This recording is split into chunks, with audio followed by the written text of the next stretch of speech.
Anatin'izay trangam-piarahamonina izay hatrany niarana fanodikodonana vola natao nampiasana orinasa Pandrara amin'ny sehatra ny serasera iray eto Madagasikara ny lehilahy iray avy any Ambatondrazaka raha ny fantatra dia nanokatra kaonty teo anivon'izany maso ivohana orinasa izany ity lehilahy ity ny volana oktobra lasa teo akory nefa ny agagany fa efa misoratra amin'ny olo-kafa indray izany kaonty izany raha ny fanazavany hatrany.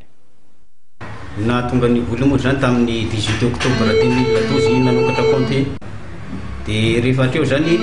maraina niny tonga de récupérer ny piso io nefa manao récupération na piso zany reo tsy mitondra karapanondro fa tonga de karapanondroko na kafana compte ihany zany no récupérer reo de lasa ny ohatrany hoe olona roa zany tompona ny piso io nefa vola io zany efa tafiditra